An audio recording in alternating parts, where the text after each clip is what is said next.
도심의 수도원인 다베아 센터교회에 오신 모든 성도님 반갑습니다. 오늘은 2023년 2월 12일 주현 후 여섯째 주일입니다. 우리가 두 발을 딛고 사는 지구는 고정된 흙덩어리가 아니라 온갖 생명체와 무생물이 어우러서 살아 움직이는 행성입니다. 우리는 하나님의 나라와 하나님의 뜻이 지구라는 땅에 이루어지기를 기다리는 사람들입니다. 그 모든 일을 이루실 하나님께 기쁨으로 예배를 드리겠습니다. 모두 일어나 64장 1, 2, 3절로 우리 주님께 찬양 드리겠습니다.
공동기도를 드리겠습니다.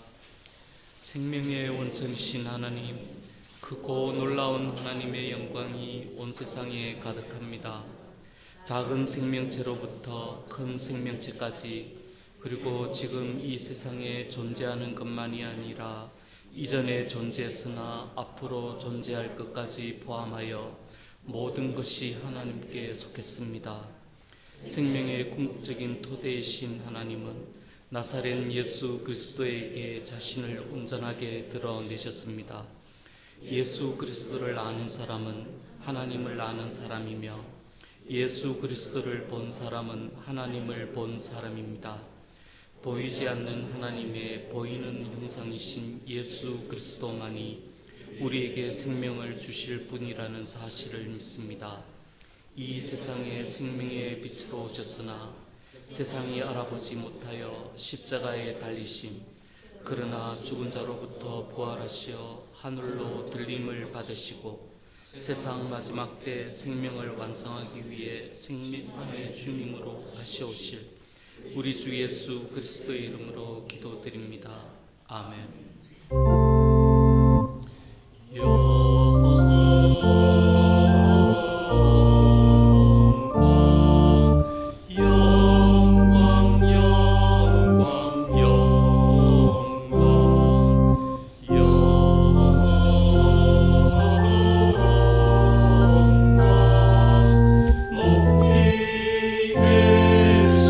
주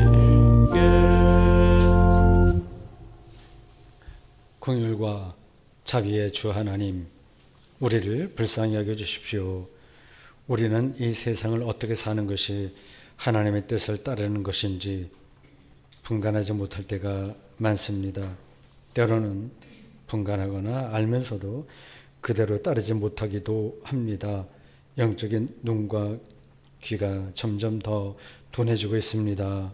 우리를 불쌍히 여겨 주십시오.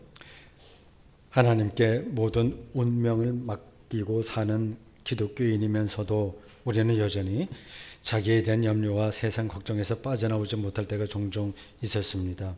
믿는다는 흉내만 내지 믿음의 능력이 없습니다. 우리를 불쌍히 여겨 주십시오. 예수 그리스도의 이름으로 기도드립니다. 아멘. 개인적으로 참여할 내용을 침묵의 방식으로 하나님께 바치겠습니다.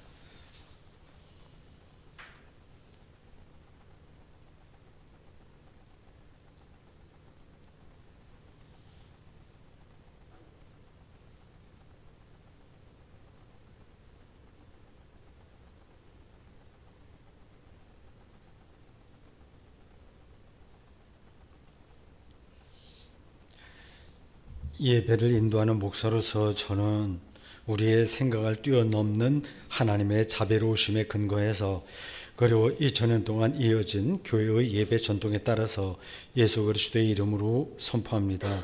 지금 여러분이 아는 모든 죄는 용서받았으니 기뻐하십시오.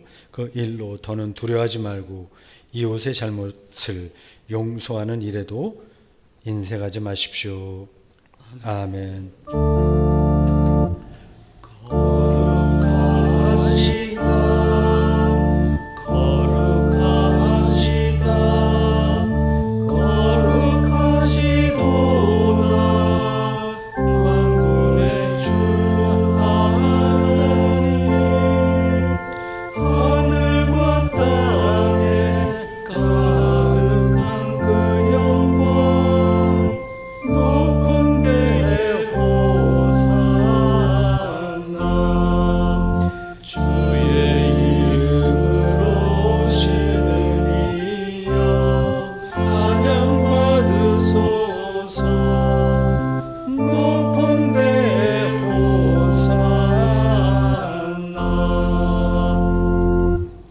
우리 주 예수 그리스도의 평화가 오늘 이 반지하 예배 현장에 대면 예배를 참여한 믿음의 식구들 모두와 온라인으로 여기에 접속해 있는 분들 또 이후에 접속하게 될 모든 분들에게 함께하기를 중심으로 바랍니다. 또한 목사님과도 함께하기를 바랍니다. 고맙습니다. 안녕하세요.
다 함께 설교전 기도를 드리겠습니다.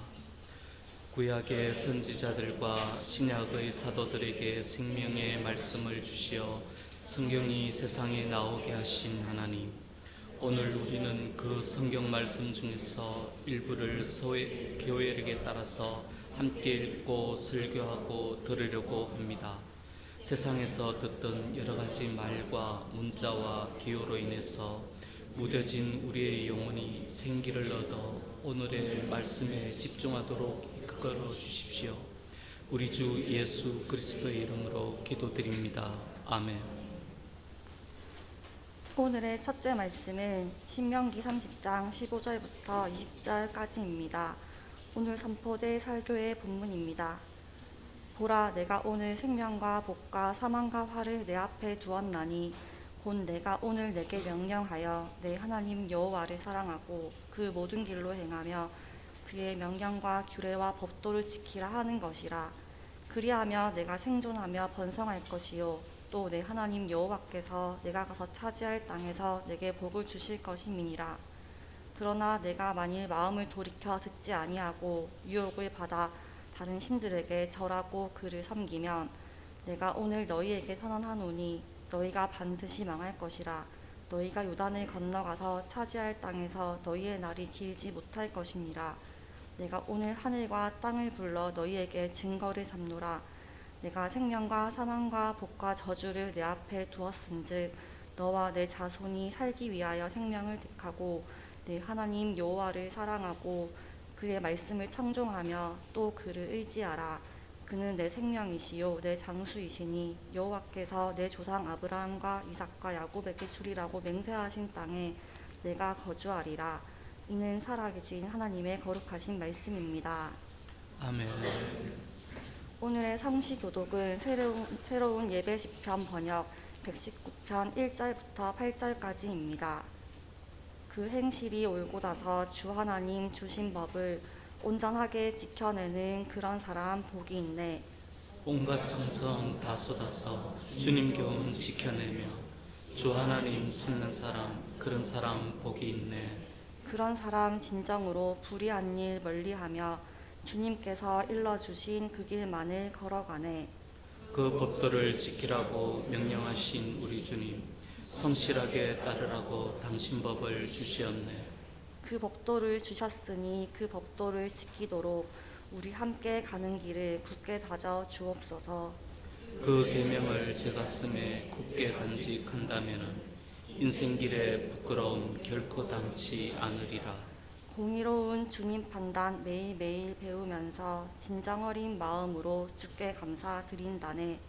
그 법도를 주셨으니 그 율례를 지키면서 기쁨으로 주님 말씀 잊지 아니하리이다.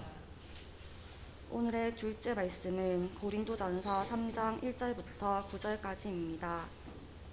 형제들아, 내가 신령한 자들을 대함과 같이 너희에게 말할 수 없어서 육신에 속한 자 곧 그리스도 안에서 어린아이들을 대함과 같이 하노라. 내가 너희를 저주로 먹이고 밥으로 아니하였노니 이는 너희가 감당하지 못하였음이거니와 지금도 못하리라. 너희는 아직도 육신에 속한 자로다. 너희 가운데 시기와 분쟁이 있으니 어찌 육신에 속하여 사람을 따라 행함이 아니리요. 어떤 이는 말하되 나는 바울에게라 하고 다른 이는 나는 아볼로에게라 하니 너희가 육의 사람이 아니리요. 그런즉 아볼로는 무엇이며 바울은 무엇이냐. 그들은 주께서 각각 주신 대로 너희로 하여금 믿게 한 사역자들이니라. 나는 심었고 아볼로는 물을 주었으되 오직 하나님께서 자라나게 하셨나니 그런즉 심는 이나 물 주는 이는 아무것도 아니로되 오직 자라게 하시는 이는 하나님뿐이니라. 심는 이와 물 주는 이는 한 가지이나 각각 자기가 일한 대로 자기의 상을 받으리라. 우리는 하나님의 동력자들이요 너희는 하나님의 밭이요 하나님의 집이니라. 이는 살아계신 하나님의 거룩하신 말씀입니다. 아멘. 오늘의 셋째 말씀은 마태복음 5장 21절부터 37절까지입니다. 모두 일어나서 우리 주님의 말씀을 들으십시오.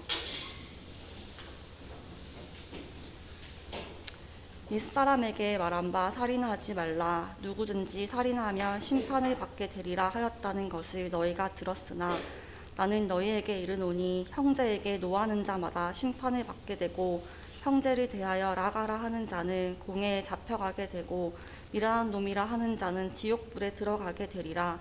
그러므로 예물을 제단에 드리려다가 거기서 내 형제에게 원망 들을 만한 일이 있는 것이 생각나거든 예물을 제단 앞에 두고 먼저 가서 형제와 화목하고 그 후에 와서 예물을 드리라. 너를 고발하는 자와 함께 길에 있을 때에 급히 사화하라. 그 고발하는 자가 너를 재판관에게 내어주고 재판관이 옥리에게 내어주어 옥에 가둘까 염려하라.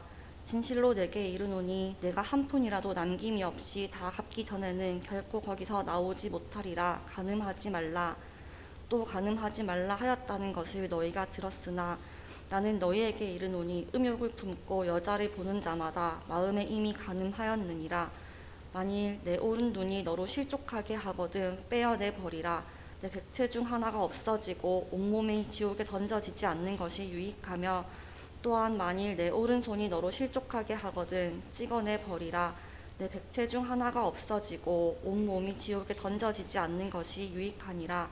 또 일렀으되 누구든지 아내를 버리려거든 이혼 증서를 줄 것이라 하였으나 나는 너희에게 이르노니 누구든지 음행한 이유 없이 아내를 버리면 이는 그로 간음하게 하며 또 누구든지 버림받은 여자에게 장가지는 자도 간음함이니라. 맹세하지 말라. 또 옛사람에게 말한 바 헛맹세를 하지 말고 내 맹세한 것을 주께 지키라 하였다는 것을 너희가 들었으나 나는 너희에게 이르노니 도무지 맹세하지 말지니 하늘로도 하지 말라.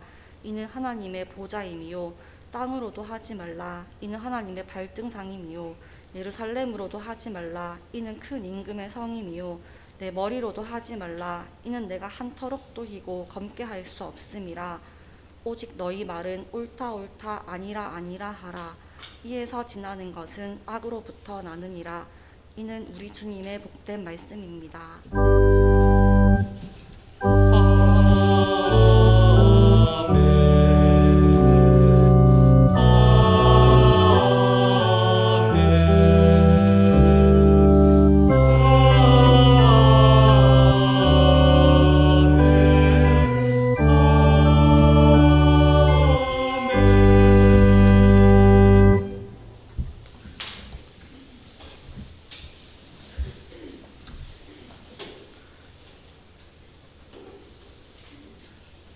날씨는 많이 좋아졌습니다. 따뜻해졌습니다. 아주 추위는 지나간 것 같습니다. 튀르키예와 시리아 지진이 나서 많은 사람들이 희생당했습니다.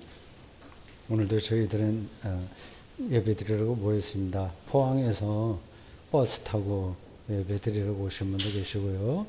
또 잠시 방문한 어느 가족도 계시네요. 다들 반갑습니다.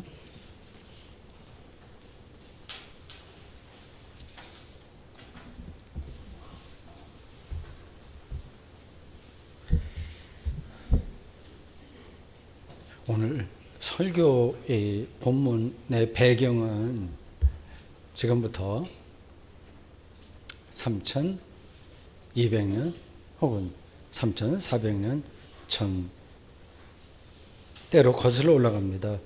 고대 이스라엘이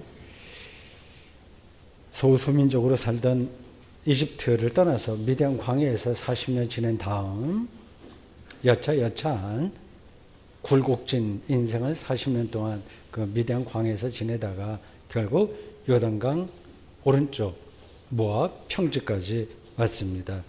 이제 요단강만 건너면 야곱이 그렇게 건너듯이 이제 백성들이 건너기만 하면 이제 꿈에 그리던 가나안 땅입니다. 애굽을 떠난 이후 40년간의 여정을 이끈 인물은 그 유명한 이집트의 왕자로 애니메이션에 나오기도 했던 모세입니다. 생존 자체가 40년 동안 힘들었습니다. 초건 목피처럼 살았겠죠. 애굽으로 다시 돌아가자고 생떼를 부리는 이들도 그들 중에 여럿 있었고요. 모세의 권위를 아예 부정하는 이들도 있었습니다. 요단강 동편 모압 평지에서 모세는 자신이 가나안 땅에 들어갈 수 없다고 폭탄 선언을 합니다. 신명기 31장 1절입니다. 오늘 본문 바로 뒷구절이에요. 이제 내 나이 120세라 40에 소명받고 40에 그걸 떠나고 80에 소명받고 40년 지내서 이제 120살이 됐습니다. 내가 더 이상 출입하지 못하겠고 여호와께서도 내게 이르시기를 너는 이 요단을 건너지 못하리라 하셨느니라. 이렇게 얘기해요. 그가 요단강을 건너지 못한 이유가 실제로 뭔지는 우리가 모릅니다. 모세가 어떤 특별한 사정으로 소리 소문 없이 어디론가 사라졌을지도 모르고, 또는 전략적으로 볼 때 12지파가 다 요단강 건너기보다는 동쪽에, 요단 동쪽으로 일부는 남는 게 낫다고 생각해서 모세는 건너지 않고 거기에 머문 것인지도 모릅니다. 어쨌든지 고대 이스라엘 역사에서 유일무이하게 위대했던 영도자 모세의 역할은 여기서 끝났습니다. 그 다음엔 안 나와요. 그 역할이 끝나기 바로 직전에 행한 연설이 신명기이고, 오늘 설교 본문인 신명기 30장 15절에서 20절은 이 연설의 결론입니다. 우리말 성경의 이름인 이 신명기는 구약 70인역, 셉추아진트라고 하는데요. 헬라어를 쓰는 디아스포라 유대인들을 위해서 번역한 구약 성경입니다. 거기서 따온 라틴어 성경 이름인 두테로노미움을 한자로 번역한 겁니다. 이름이 이상하죠. 신명기가요. 이 두테로노미움은 두 번째 율법이라는 뜻입니다. 첫 번째 율법이 또 있다는 거겠죠. 그거는 시내산에서 모세가 받은 겁니다. 이 두 율법의 내용이 전체적으로 비슷합니다. 하나는 시내산 전승이고 하나는 모압 평지 전승이에요. 이 두 번째 율법이 좀 더 강력합니다. 그렇게 된 이유는 고대 이스라엘이 역사 과정을 거치면서 시행착오가 있었고요. 이제 하나님 신앙이 더 확실해야 되겠다, 그렇게 확실하게 선포해야 되겠다는 사실을 이제 경험한 거죠. 그래서 강력한 메시지로 선포가 됩니다. 비유적으로 그리스도교 가정에서 자란 어떤 청년이 독립한 뒤에 근데 느슨하게 신앙생활하다가 그래 적당히 하면 되니까 어느 계기에 이르러서 이러면 안 되겠다, 좀 더 철저하게 신앙생활을 해야 되겠다고 마음을 다잡은 경우하고 비슷합니다. 본문에서 모세는 두 가지 길을 이스라엘 백성들에게 제시합니다. 백성들은 그 중에 하나를 선택해야 됩니다. 그야말로 오늘 설교 제목이 양자택일입니다. 그런 표현이 본문에서 반복해요. 생명과 복으로 가는 길이 있고 사망과 화가 임하는 길이 있습니다. 15절. 생존하며 번성하는 길이 있고 16절. 망하는 길 18절이 있습니다. 생명의 길이 있고 죽음의 길이 있습니다. 복이 있고 저주가 있습니다. 19절. 그래서 이스라엘은 너와 네 자손이 살기 위하여 생명을 택하고 19절. 하나님을 사랑하고 순종하며 의지해야 됩니다. 그러면 가나안 땅에서 두 발을 딛고 평안하게 살 수 있다고 약속합니다. 한마디로 하나님 말씀에 순종하면 생명을 얻고 행복하지만 불순종하면 죽고 망한다는 뜻입니다. 이게 바로 신명기 역사관의 핵심입니다. 신학자들이 그렇게 이름 붙인 거예요. 신명기 사관이라고 합니다. 이 신명기 사관이 구약 전체를 관통합니다. 아무리 믿음이 좋아도 이 말씀대로 살기는 어렵습니다. 만약에 어렵지 않았다면 모세가 이렇게 반복해서 똑같은 이야기를 반복해서 말할 필요도 없었겠죠.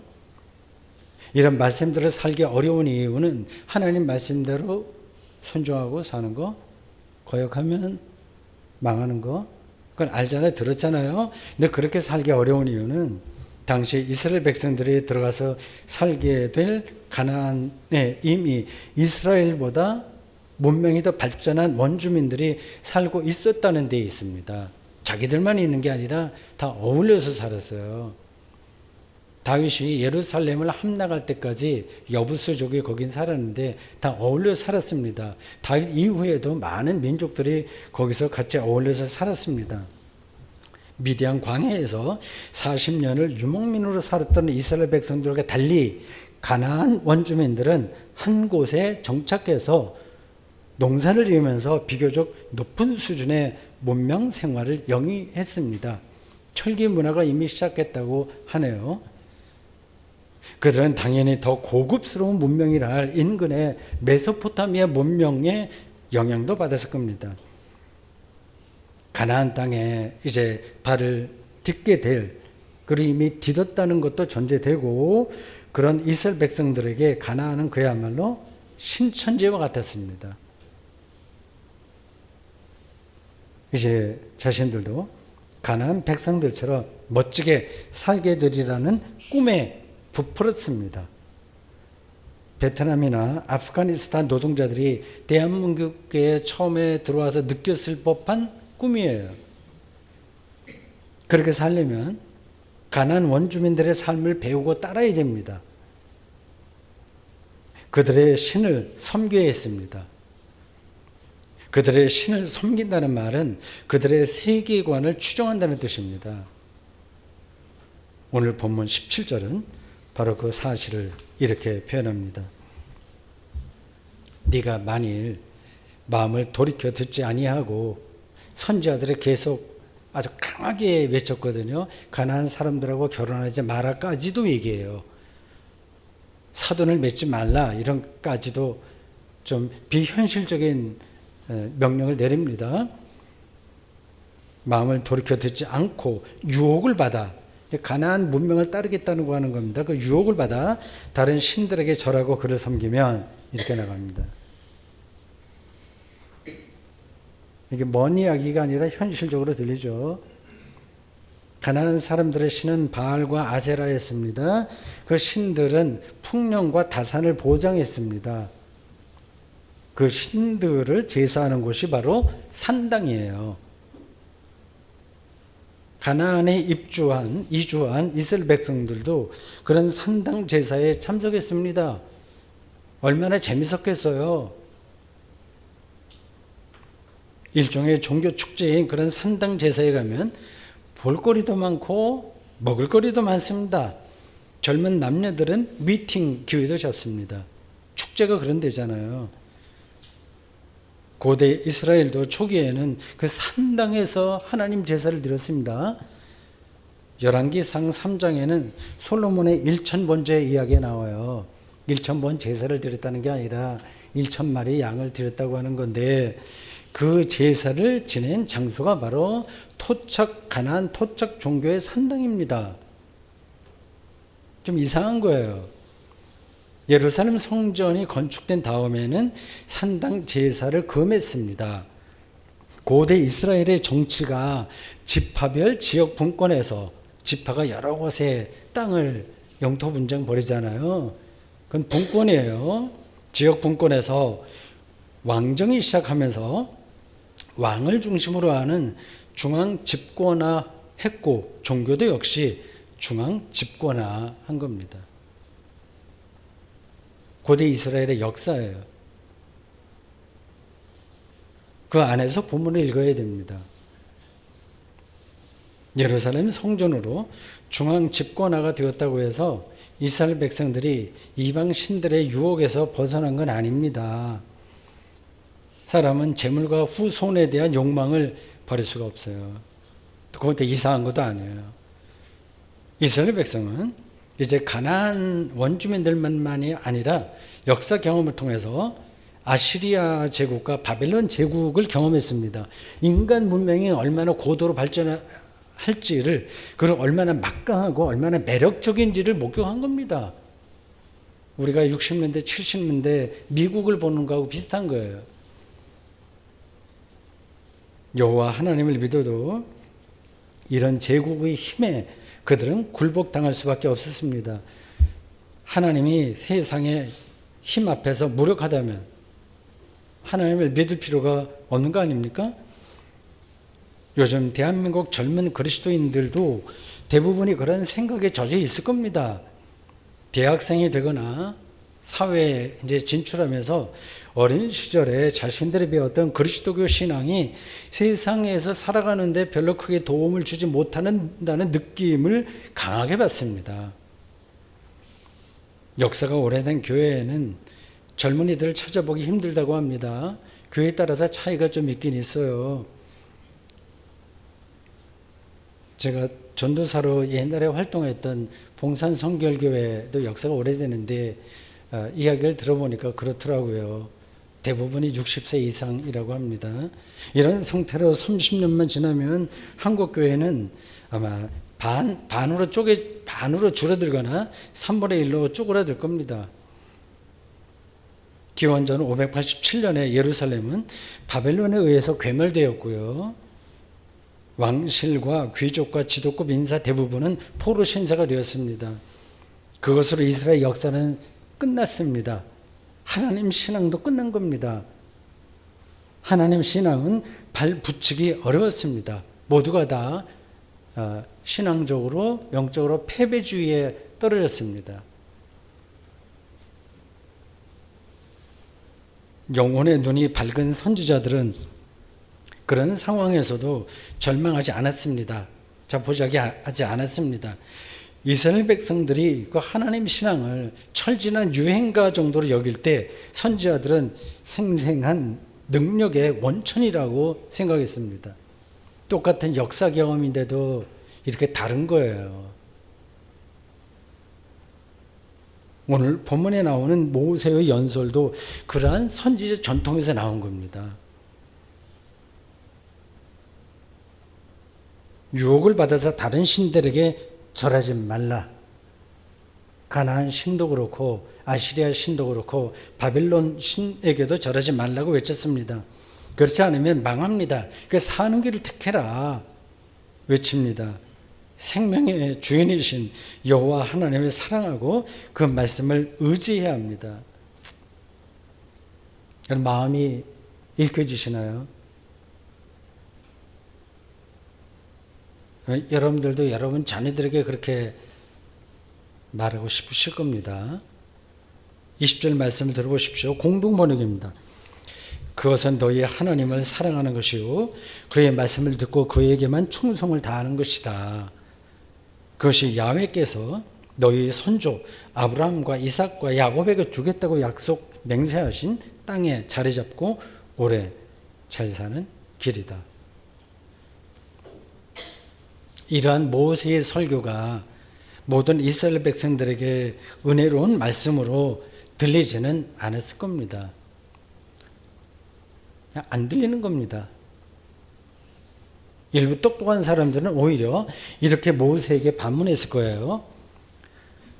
우리가 선조 대대로 여호와 하나님을 섬기면서 살았는데도 이렇게 아시리아에 당하고 바벨론에게 망했다. 이제 북이스라엘은 아시리아에게 망하고 남유다는 바벨론에게 망했거든요. 이런 신세가 된 게 하나님을 사랑하지 않았기 때문이냐? 욥은 동방의 의인이라 부를 정도로 의로운 사람이었는데 차라리 태어나지 않았으면 좋았을 것이라고 탄식하는 운명으로 떨어졌는데 그건 누구의 책임이냐? 어떻게 된 거냐? 이렇게 반문할 수 있을 겁니다. 이런 질문 앞에서 모세가 어떤 대답을 했을지를 제가 예상할 수는 없으나 대답이 궁핍했을 것이라는 사실은 분명합니다. 여러분, 이유를 알 수 없는 파멸적인 운명을 하나님 신앙과 직결해서 설명하기는 힘듭니다. 너무 그걸 억지로 설명하려고 하지 마십시오. 이번 튀르키예와 시리아에서 일어난 지진으로 수만 명의 사상자가 발생했습니다. 세상의 유혹을 받았기 때문이라거나 하나님을 사랑하지 않았기 때문이라고 아무도 말할 수 없습니다. 교회 안에서도 마찬가지예요. 어려움을 당한 신자에게 당신 기도가 부족해서 그래. 라거나 믿음이 식었기 때문이라고 이렇게 말을 쉽게 내뱉어서는 안 됩니다. 하나님을 믿기만 하면 그 어떤 불행한 운명도 당하지 않는다는 약속을 쏟아내서도 안 됩니다.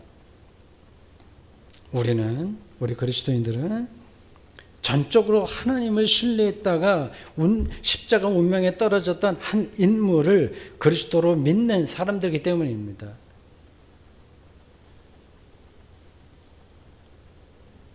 모세는 지금 이스라엘 백성들이 부자가 된다거나 이스라엘을 인근 나라에서 가장 강력한 제국으로 시키는 방법을 알려주려는 게 아닙니다. 하나님 신앙은 인생살이에서 출세할 수 있는 노하우가 아니에요. 그런 노하우는 오히려 모세와 선지자들이 강력하게 경고하는 가나안의 바알 신앙과 바빌론 제국의 국가 이데올로기가 제시하는 겁니다. 그런 건 거기서 배우면 돼요. 그게 정말 좋다면. 하나님 신앙은 생명의 근원이 하나님이라고 하는 사실을 전폭적으로 받아들이는 영적인 태도를 가리킵니다. 이런 표현이 좀 애매하죠. 관념적으로 들리시죠? 세상을 창조하셨으며 역사를 주관하시는 하나님을 참되게 신뢰하는 태도를 가리킵니다.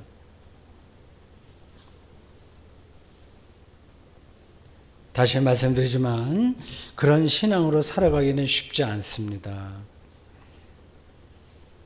이스라엘 백성이 역사에서 반복해서 바알 숭배에서 떠나지 못한 이유가 거기 있어요. 가나안의 세련된 문명은 실감이 나요.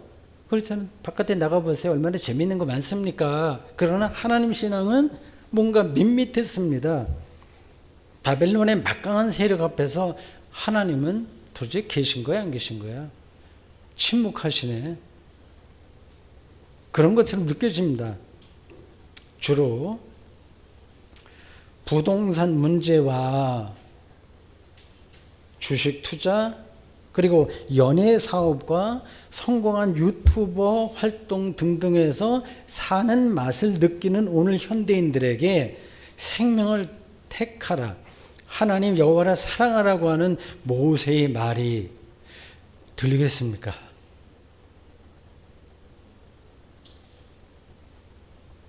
챗 GPT가 대화형 정보 검색 앱이라고 하죠. 챗 GPT가 현실이 된 오늘날 하나님의 말씀에서 생명의 원천을 느낄 수 있습니까? 준비가 안 되면 안 됩니다.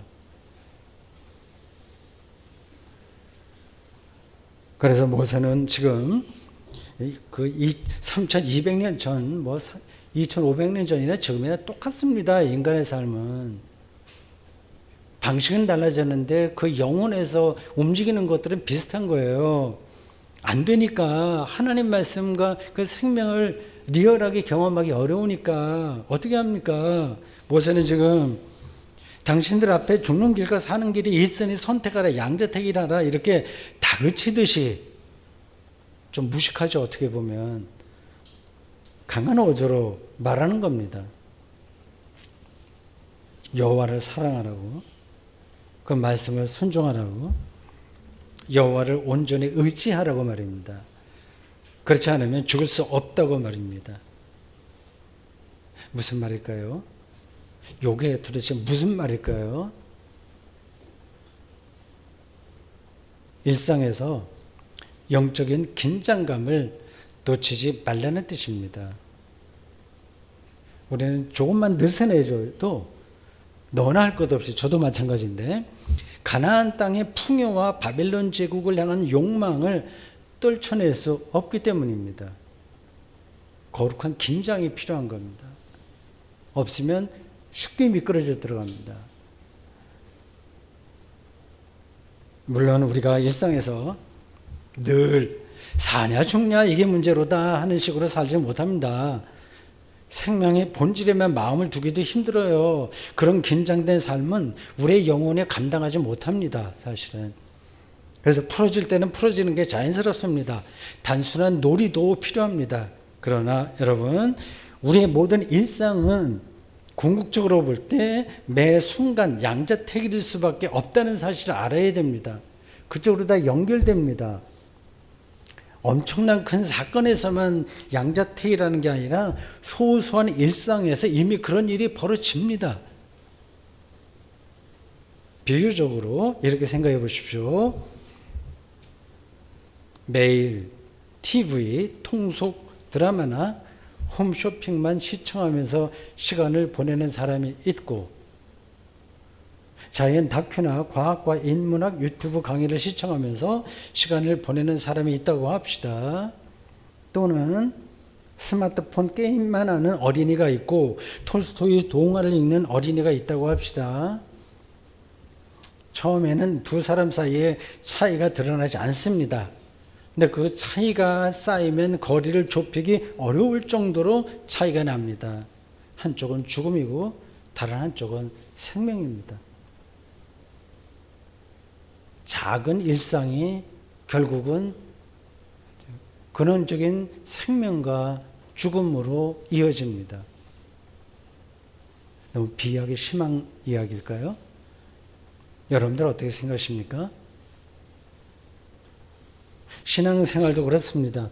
정치 선동이나 값싼 종교적 위로에 떨어지는 예배와 설교에 치우쳐서 살아가는 그리스도인들이 있고요. 그게 재밌다고 생각하는 거예요. 성경과 그리스도의 영성의 깊이에 관심 있는 그리스도인들이 있습니다. 시간이 지나면서 어떤 결과로 나타날지 분명합니다. 일반적인 삶이든지 신앙생활이든지 더 나아가서 우리의 육체적 건강까지 포함해서 매 순간에는 죽음과 생명의 갈림길이 놓여 있습니다. 평소에는 대수롭지 않은 것처럼 보이겠으나, 잘 실감이 안 나겠으나 결정적인 순간이 오면 어느 쪽인가에 들어선 자신을 발견하고 놀라게 될 겁니다. 아주 마지막 그 놀라게 되는 순간이 마지막 심판이겠죠. 여러분은 어느 쪽에 선 자신을 발견하고 싶으신가요? 그런 거 골치 아프니까 아무 생각 없이 그냥 열심히 살기만 하면 충분할까요?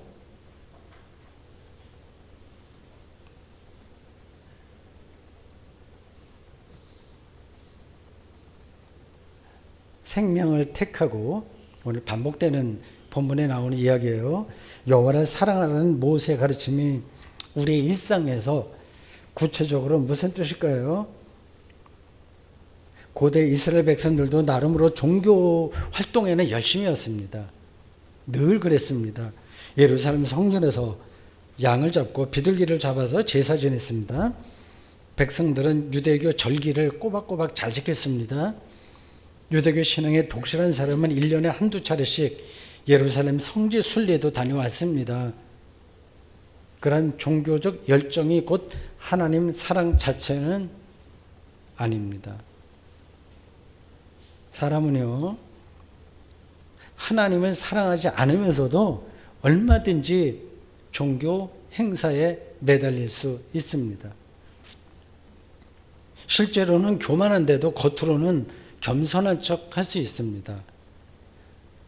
이웃에 대한 진실한 사랑이 없으면서도 자기를 희생하는 삶을 흉내낼 수 있습니다. 자기 애가 그렇게 표현되는 거예요. 그래서 바울은 고린도전서 13장 3절에서 모든 소유를 내주고 몸을 불사를 정도로 희생적으로 살아도 사랑이 없으면 아무 소용없다. 이렇게까지 아주 단호하게 말합니다. 다시 묻습니다. 저 자신을 향한 물음이기도 합니다. 생명을 택하는 것, 여호와 하나님을 사랑하는 것은 우리 일상에서 실제로 무엇일까요? 감이 잡히시나요? 앞에서는 영적인 긴장감을 놓치지 말라는 것이라고 말씀드렸어요. 그것이 실제로 어떻게 나타나느냐 하는 그런 질문입니다. 비유로 잠깐 말씀드릴게요. 근원적인 것은 사실은 직접 말할 수가 없습니다. 다 비유예요. 예수님도 하나님 나라를 비유로만 말씀하셨잖아요. 여기 두 사람이 길을 갑니다. 한 사람은 길을 가면서 이 사람 저 사람에게 전화하느라고 정신없습니다. 그래서 발도 불편하고 배도 고픕니다. 그걸 참지 못합니다. 빨리 목적지에 도달해서 씻고 맛있는 식사를 할 꿈에 부풀어 있습니다. 그렇게 산티아고 여행을 할 수 있어요. 산책할 수 있습니다. 다른 한 사람은 자기가 걷고 있다는 사실에 집중합니다. 발이 불편하고 배고파도 그 자체를 걷기의 과정으로 받아들이는 거예요. 그에게는 지금 이렇게 길을 걷는 그 순간이 생명 충만입니다. 똑같이 길을 가지만 인생길이겠죠. 두 사람의 태도는 완전히 다릅니다. 자기 인생을 하나님과의 관계에서 받아들이는 사람은, 즉 하나님을 사랑하는 건데, 그런 사람은 배가 고프거나 몸이 피곤하거나 외롭거나 그런 것으로 생명 충만을 잃지 않습니다. 하나님이 약속하신 땅에 두 발을 딛고 씩씩하게 살아갈 수 있습니다. 지금 모세의 설교를 듣는 이스라엘 백성들은 이 모압 평지에서 곧 가나안 땅으로 들어가야 합니다. 젖과 꿀이 흐르는 약속의 땅이라고 하죠. 그러나 그것은 동시에 유혹의 땅입니다. 이중적입니다. 재미있는 일들이 많은 땅이에요. 그곳 토착 젊은이들은 성적으로도 매력적이었습니다. 잘 먹었으니까. 그리고 자기를 꾸미니까, 돈이 많으니까. 가나안은 이 위대한 광야를 지난 이 유대 젊은이들하고는 비교할 수 없을 정도로 예쁘고 잘생겼습니다. 건강했습니다. 그들을 보는 이스라엘 젊은이들은 마음을 빼앗기지 않을 수 없었습니다. 아차하는 순간에 자기도 모르게 저절로 바알을 섬기게 됩니다. 모세는 가나안 땅의 유혹을 받아서 이 망하게 될 이스라엘 백성들의 미래를 미리 내다본 건 아닐까요? 그 꼴 보기 싫어서 난 이제 늙었어. 그 핑계로 요단강을 건너지 않고 어디론가 사라져서 아무도 그의 무덤을 찾지 못하게 된 것은 아닐까요?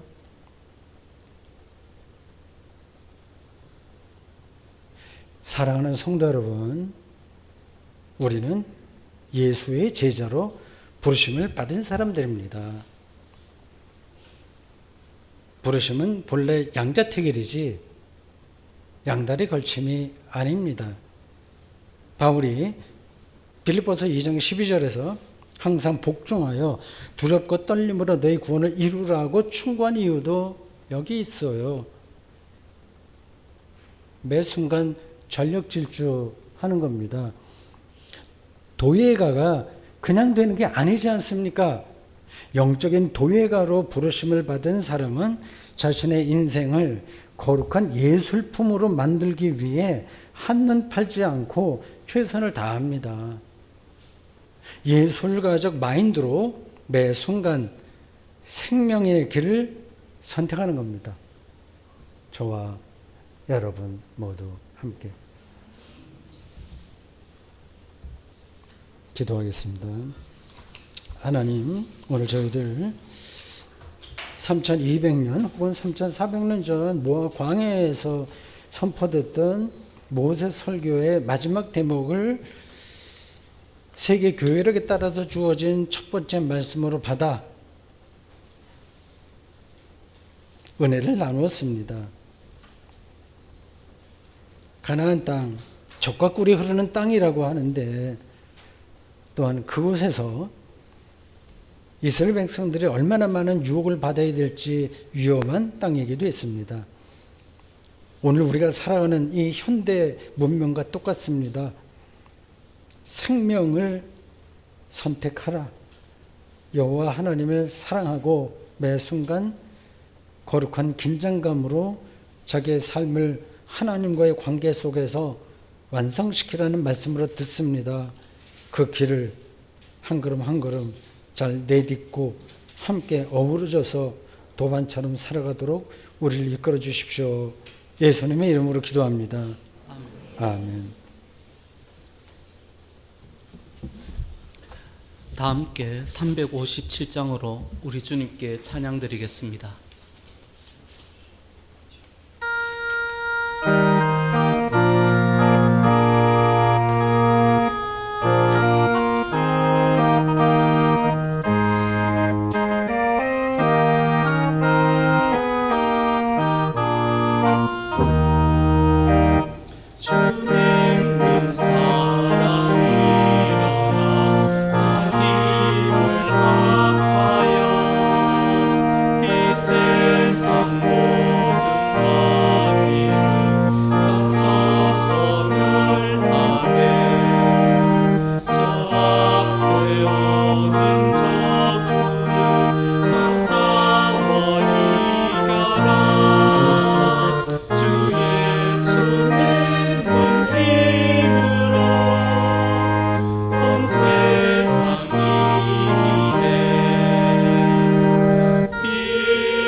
사도신경으로 신앙 고백 드리겠습니다.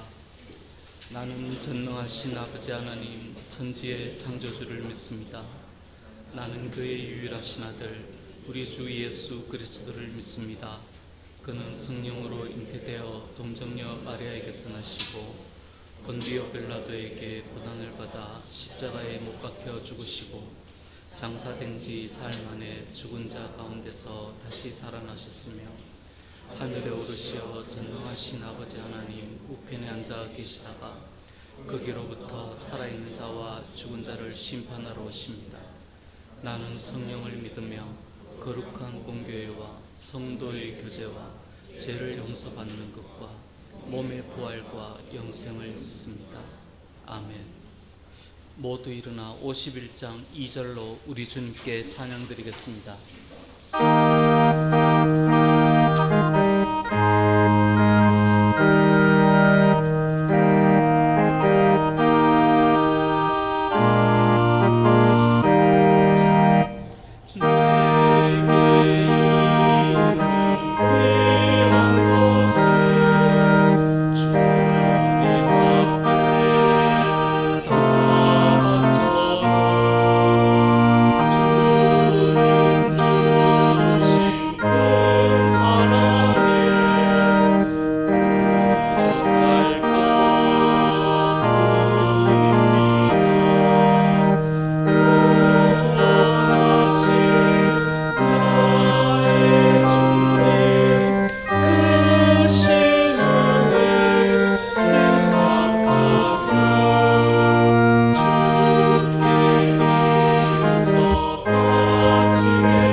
하나님, 헌금을 드렸습니다. 현장 예배에서 드리는 헌금도 있고 온라인으로 드리는 헌금도 있습니다. 각자의 재정적인 형편에 따라서 또한 믿음의 분량에 따라서 드린 헌금입니다. 다 귀하고 소중합니다. 그 마음들을 기억해 주십시오. 이 헌금이 당신의 뜻에 따라 오병이어로 사용되기를 바랍니다. 튀르키예 시리아 강진으로 인해서 엄청난 사람들이 사상자가 생겼습니다. 재산도 잃고 가족도 잃고 말로 표현할 수 없는 극심한 고통을 당하고 있습니다. 그들을 위로해 주십시오. 그리고 이곳저곳에서 서로 도움의 손길로 어려움을 극복하게 이끌어 주십시오. 믿음의 식구들을 위해서 중보의 기도를 바칩니다. 몸이 아픈 사람들 신유의 은총을 허락해 주십시오. 또 연로한 부모들로 인해서 걱정하고 있는 가정들도 있습니다. 이 나이가 들어 육체가 쇠약해지는 이들에게 하나님께서 큰 은혜를 허락하시어 그 기간을 잘 버티도록 이끌어 주십시오. 우리 젊은이들 중에 또 새로운 인생 여정을 결정하기 위해서 이렇게 저렇게 노력하고 있는 이들이 있고, 또 임용고사에 합격하여 새롭게 출발하는 이들도 있고, 이런저런 여러 가지 인생길의 기로에 있는 이들이 있습니다. 하나님께서 우리 젊은이들 선하게 이끌어 주십시오. 이 종이 간구하지 못한 것까지 모든 믿는 자들의 삶을 여호와 이레로 준비시켜 주실 줄로 믿고 예수 그리스도의 이름으로 기도합니다. 아멘. 하늘에 계신 우리 아버지, 아버지의 이름을 거룩하게 하시며 아버지의 나라가 오게 하시며 아버지의 뜻이 하늘에서와 같이 땅에서도 이루어지게 하소서. 오늘 우리에게 일용할 양식을 주시고 우리가 우리에게 잘못한 사람을 용서하여 준 것 같이 우리 죄를 용서하여 주시고 우리를 시험에 빠지지 않게 하시고 악에서 구하소서. 나라와 권능과 영광 영원히 아버지의 것입니다. 아멘.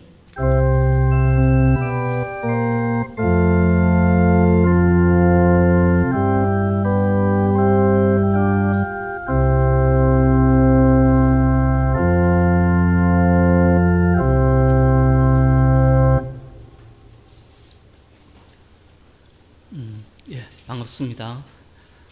우리 교회 처음 오신 분도 보이는데 환영합니다.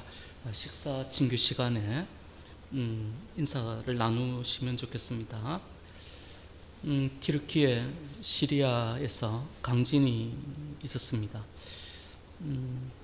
뉴스 영상을 보면 안타깝습니다. 많은 곳에서 구호에 적극적으로 나서고 있는 것 같습니다.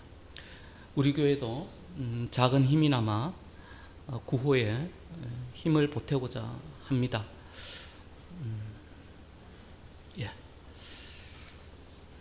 또 그렇지만 우리 교회에서는 기쁜 소식도 있습니다. 청년 김지혜 집사가 23학년도 중등 임용시험에 최종 합격했습니다.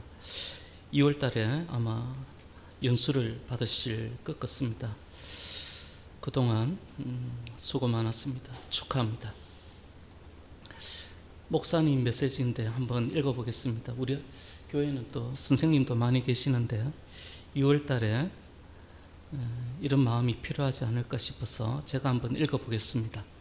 학생들을 영혼의 깊이에서 사랑하고 자신의 지식과 지혜를 성심성의껏 전달하는 교사가 되기를 바랍니다. 2월 예배 그리고 헌금 참고해 주시기 바랍니다. 모두 일어나 617장 1절로 우리 주님께 찬양 드리겠습니다.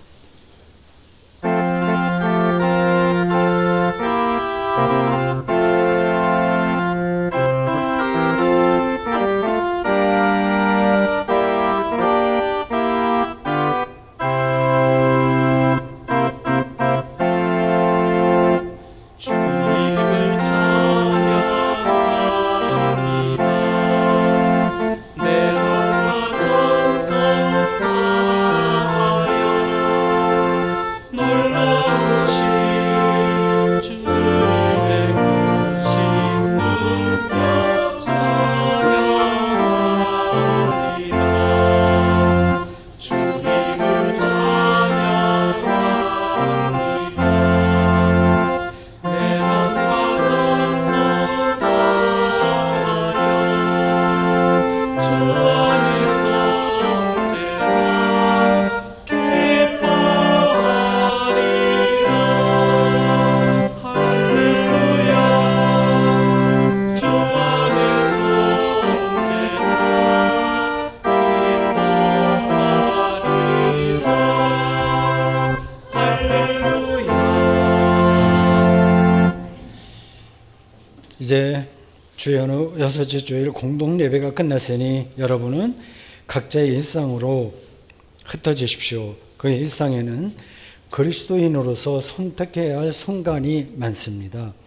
하나님 말씀을 붙들 때 여러분은 바르게 선택하게 될 것입니다. 미리 걱정하지 말고 말씀 안으로 들어가는 일에 최선을 다하십시오. 이제는 우리 주 예수 그리스도의 은혜와 하나님 아버지의 크신 사랑과 성령의 역사 위로 충만하심이 예배 마치고 흩어지는 모든 믿음의 식구들 머리 위에 영원토록 함께 계시기를 간절히 축원합니다.